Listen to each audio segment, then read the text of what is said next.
UNC are now officially set to battle it out in Charlotte. Let's talk about it.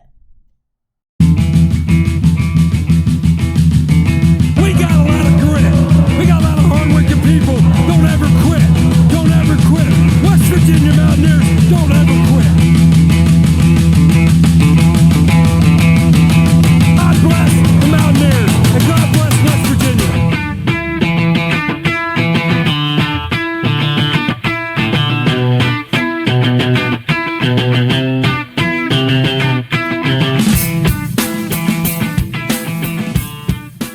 What's up, guys? Welcome back to your favorite podcast, the Hard Edge Podcast, and we're happy to be here today with y'all. Today, we're going to be talking WVU basketball.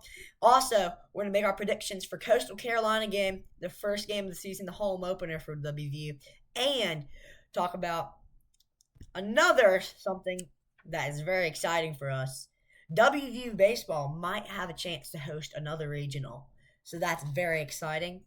And make a YouTuber makes a controversial prediction about WVU that we will talk about later that I'm raging over. So let's get straight into it. WVU schedules UNC to play in Charlotte. What do I think about that? I think this is a good move for WVU because it will give us a little bit more competition and put us on the bigger stage, not these ESPN Plus games and all these other networks. This will put us the center stage in front of college basketball and will also show us who we are as Mountaineers. And UNC is a very good team this year. They are ranked 17th in Nation Best Roster Transfer Portal Hall. And we're playing them on November 27th. And also, Jonathan Powell was playing there last year, but now he's transferred to Pitt. On a side note, we play Pitt this year. So we will get our revenge on Jonathan Powell this year, and that's going to be fun. But let's get straight into it, and let's look at UNC's roster because they have a really good roster, but I think we can battle this out. So their first player is a guard out of Utah, 6'3" and 160 pounds. He is a very good he led Utah in scoring last year. He is also a good just leader in general. He is very good from percentage from the field and not very good from three, but he's going to be kind of the setup man for UNC this year. The next person they have, Matt Abel. This is from NC State. Is going to be their kind of Brennan Lorient for us. He's kind of their transition guy. He averaged 2.4 rebounds, 8.8, and 41% from the field, and also very good 79% from the foul line. And then another guy, forward from Virginia Tech, 6'9", 250 pounds, Nicholas, I don't know how to pronounce his name, but he is effective style. He's long. He also likes setting up. He's very good with assists, 4.6, and also averaged 3.1 rebounds. And I think he will maybe not average as much this year because UNC has a very stacked roster, lots of 4 or 5 stars, and I just think he'll be not a very a key piece to this offense. But then they have very, very, I forgot to mention this, they have a very tall, big lineup, kind of like WVU this year. They have a big lineup. So I'm not going to go through all those guys, but I'll just let y'all look. Jaron Stevenson, senior, 6'10", 215. And then this guy, 7 foot, 215. Let's see. He's a freshman now. 7 foot, 215. That's a little light. So he probably need to bulk up before he goes to Durham. But I'm not. This Tar Heels Wire says he's going to start. But I think he looks a little small for ACC basketball. Or even any basketball.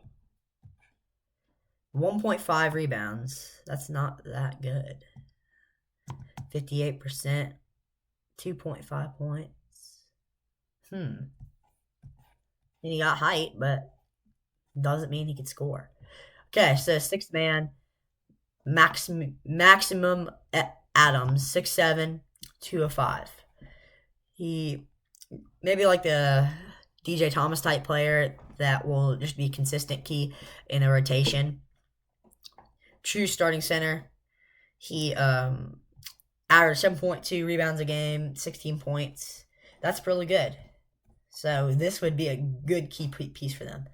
But making my prediction for that game, I think it's a little too early to tell right now. But I think this will be a close game. And I think WVU has a chance in this game because, one, we have a better recruiting class than them. We might have more versatile players, more physical players. We have basically the same height as them because they have a few 6'10 guys. We have a few 6'10 guys. We have a 7'2 guy. They don't have any 7'2 guys. And we have Miles Sadler, who's an elite layup package and also a good three-point shooter. Then we have Mo Silla, a very good down-low player, and the number 2 center in the country. So I think we could win this game. And West Virginia also travels very well to Charlotte. So I think we have a very good chance. I might be going to this game. Depends on where my family goes for Thanksgiving. But I might be here. I'd love to go. It's in the Hornets Arena, which is not too far from me. So that will be a good game. I think West Virginia fans will travel, and I think it will be a pretty good atmosphere. Kind of like how we played in Cleveland last year, but I think more West Virginia fans will be there than last year. So let's go to the next thing. I'm going to make my preview on Coastal Carolina game. So there's not much. I tried to find some stuff to predict this game. I worked really hard finding different stats and rosters. And after looking over this, I made these assumptions and predictions, but it's still hard to find because they're such a tiny team and you can't find much stats for their smaller players.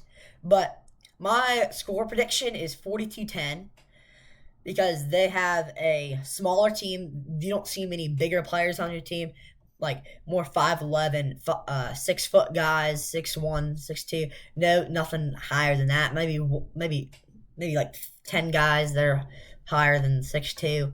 Very small team though. But don't fact check me on that. But I think they have a smaller team. I think we will have 290 pass yards. One of our QBs will have at least 290 pass yards, or combined. I think Rich Rod will keep it conservative on the offensive side. I don't think he will pass it as much. I think he's going to lean strongly on the run game. I think he doesn't want to expose our playbook so early in the year. So I think it will be more maybe some screen passes, shot, just like slants, out routes, maybe like fades, nothing too crazy. And for just the run game, just maybe outside handoffs, nothing, no trick plays or anything, just simple old school football. I think we will have 370 plus run yards, like averaged the whole team. And I think my final score will be 42-10. Why I have that? I just think our defense, by the end of the game, we will put in a few other players. Maybe we'll get like a field goal in the first half, and they'll get a field goal in the first half, and maybe we'll sub out all of our starters on defense, and they'll score a touchdown. But by then, the game will be already over. So I think this will be a good game to watch. Definitely won't be a close game like Ohio last year. I know they're not a bad team, but they had too much roster turnover and they didn't bring in enough guys that could compete. They could definitely compete in their conference, but I don't think they could compete with us with our haul of good players. Sorry about that. So next on our list, we have WVU baseball. WVU baseball is now set to play, maybe host a regional, or play. They're definitely playing in a regional, but they're predicted right now to host a regional, depending on how the Big 12 tournament goes. But let's look at that right now.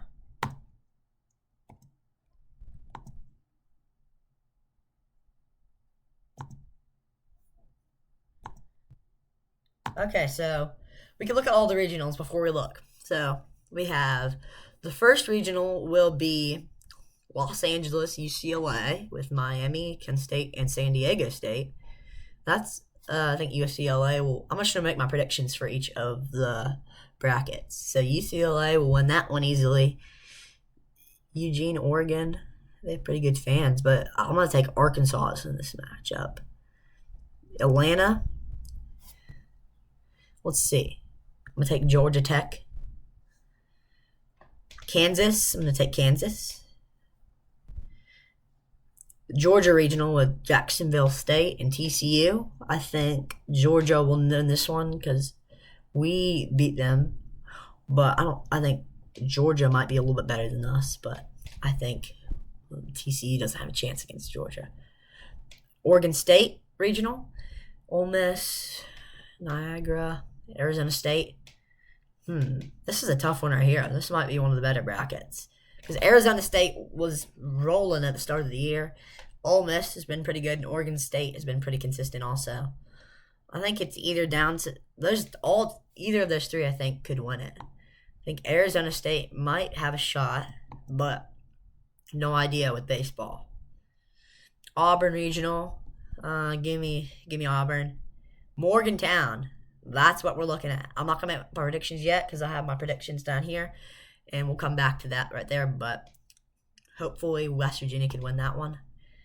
That would be, I'm already going to say it, if we play Virginia Tech in the first round, that will be packed. Virginia Tech, since that's a rivalry, hopefully people will show up, and it'll be a hostile crowd. Okay, next one, Chapel Hill Regional. North Carolina, number 5, UC Santa Clara, Barbara, and then Liberty and Campbell. I'll take North Carolina in that matchup. They've been really good for the past few years, very good pitching. Starksville, Mississippi State, NC State's been on a roll lately. I know I gotta show some love for Carter, so I'm gonna give them a shot. I'm not very confident in Oklahoma State, though. So I'm going to knock them out. And Southern Louisiana, it's going to either be NC State or Mississippi State. Austin, Texas, I'm going to take Texas in that one. Tallahassee, Florida, give me Florida State. Tuscaloosa, give me Alabama. Or High Point is also an underrated team. They are not bad. They have some really good hitters and okay pitching. Florida Regional, Florida, Wake Forest, Western Carolina, and St. Joseph's. Give me Florida, but don't count Wake Forest out of that. I know they haven't been very hot lately, but they can get with baseball. You can go on a roll. College Station and Texas A&M. I'm gonna take. Give me Texas A&M, and then Hattiesburg, Mississippi. I'm gonna take. Give me Oklahoma with the upset. I didn't pick many upsets there because I'm not the best baseball predictor, but there's probably going to be some upsets in there. But back to the West Virginia baseball, let's talk about this regional here, the Morgantown Regional. If we host a regional, hopefully Mountaineer fans will show up, and they have to show up. Because if they don't show up, we just need some encouragement, and they need to get fired up. Because Coastal Carolina is a very good team. Very, very good. They have really, really good pitching, good base running, and also have consistent hitting. They have a plus 200 average hitting team all around. So they're consistent, and if they get on base, they're probably going to go home because they're very good base running. Virginia Tech has very, very, very good consistent hitters, including Ethan Ball, Pete DeHale, and Henry Cook. Rutgers, I don't think they have a chance. They have not very good pitching and not very good hitting. But don't count them out. No, not Rutgers. Bucknell. My bad. I read that wrong. But I would love to see West Virginia and Virginia Tech in the final, or Virginia Tech and Bucknell play in the first round, and then Virginia Tech beat Bucknell and West Virginia beat Coastal, and then it'll be West Virginia and Virginia Tech in the final. I think fans would pack that stadium out. That would be an electric atmosphere. And then we win and go to the Super Regionals. And I'm praying that we do not have to go to Chapel Hill. Or do not have to play Chapel Hill. Because the past 2 times we've played them, I feel like, had not gone very well. People I don't want to play, I just don't want to go to UNC. That just doesn't, I don't like UNC. And another place I don't want to go is probably like Florida. Florida or like Texas A&M. But those are my predictions. Hopefully West Virginia is getting on a roll here. They've been playing really good lately. I feel like every year West Virginia has a pitcher that just goes crazy. It's every year. They have a pitcher duo that just drugs it out for the postseason. Hopefully we could get some wins in the Big 12 tournament to make sure we keep this regional and also just increase our record. But we don't want to tire too many players out or get anybody injured for the regionals.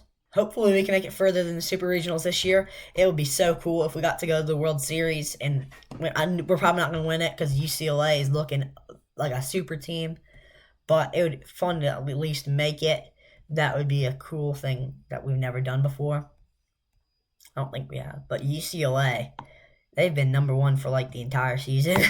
And it looks like that's going to stay the same. But something else that I want to talk about is CF Budge. He has West Virginia ranked 16th in the Big 12. 16th. What is he talking about? 16th in the Big 12. Before we watch the video, I'm just going to make my counterclaim. He has West Virginia behind Oklahoma State, who has, their team is practically an entire mid-major team.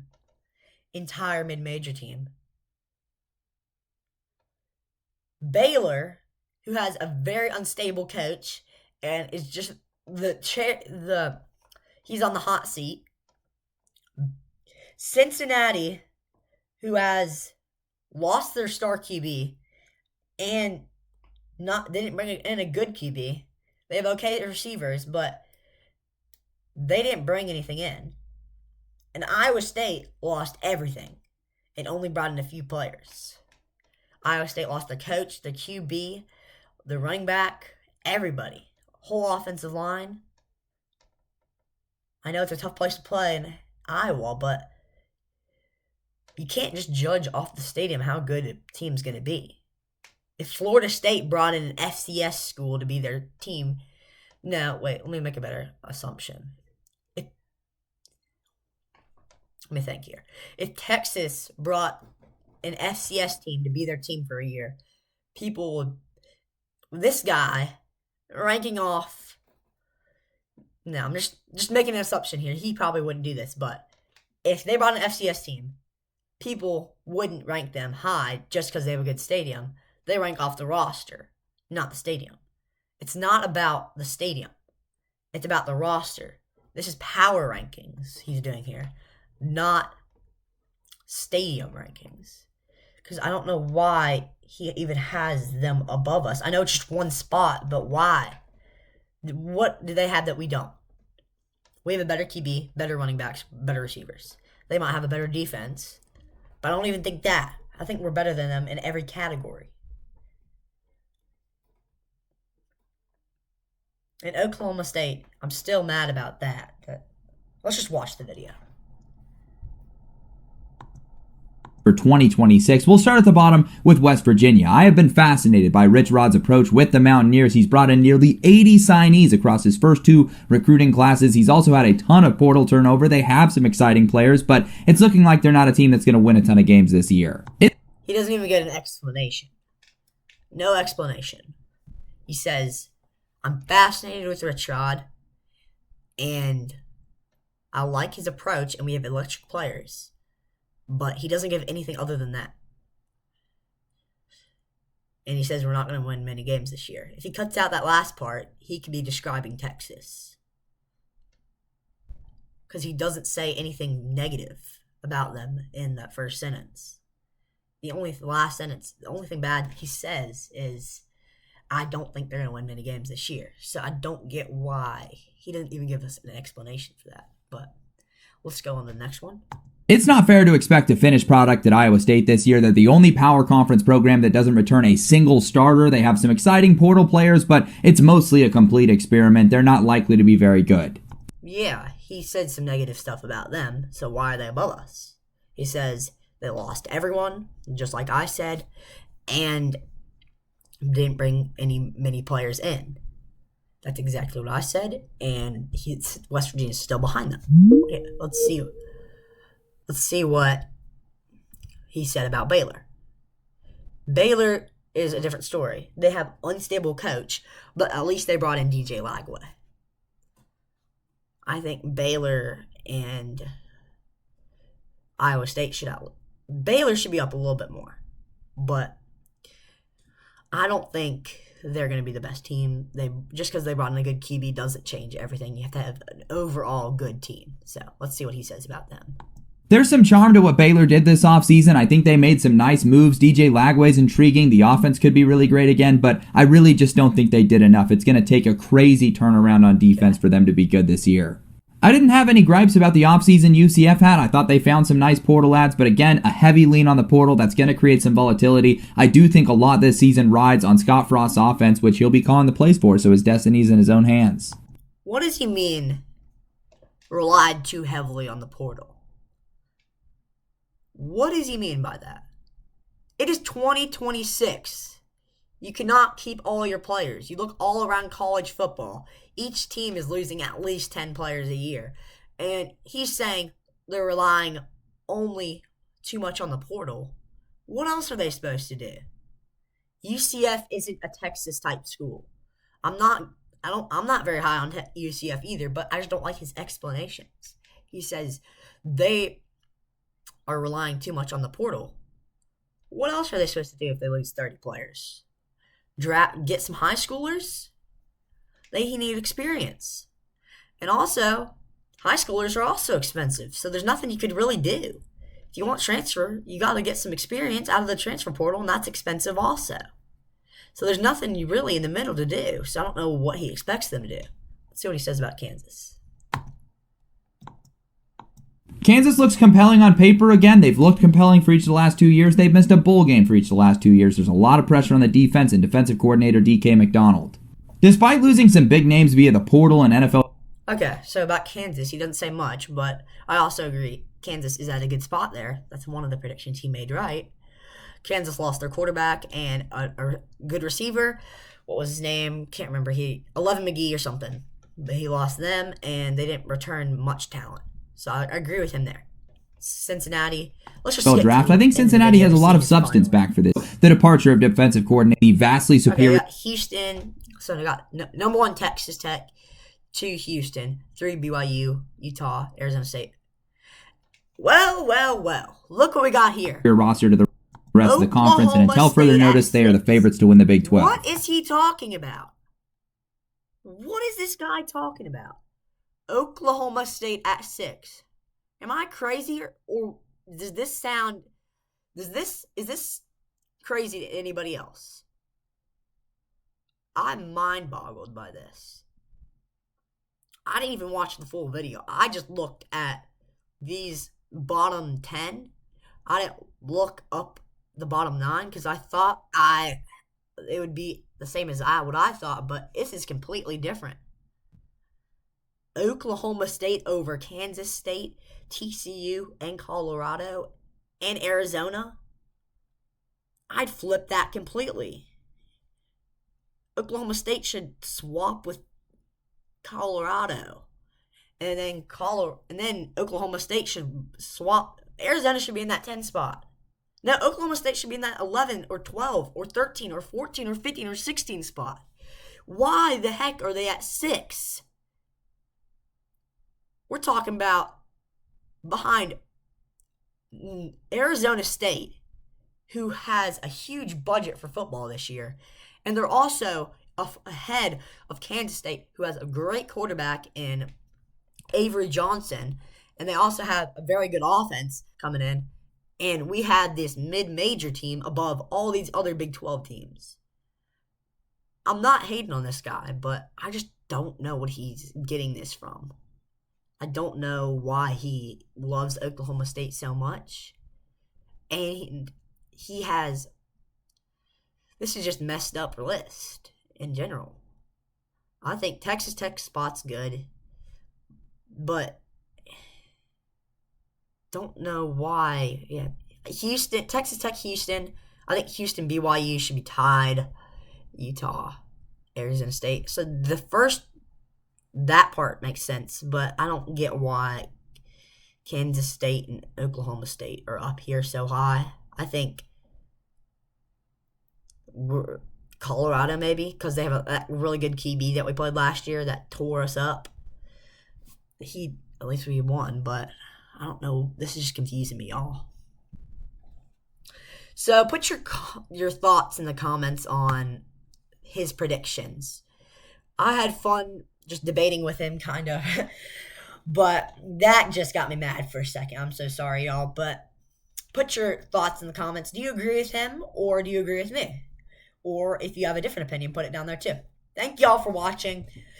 I had so much fun filming. And if y'all have any recommendations for the later shows, and let's go Mountaineers. Peace.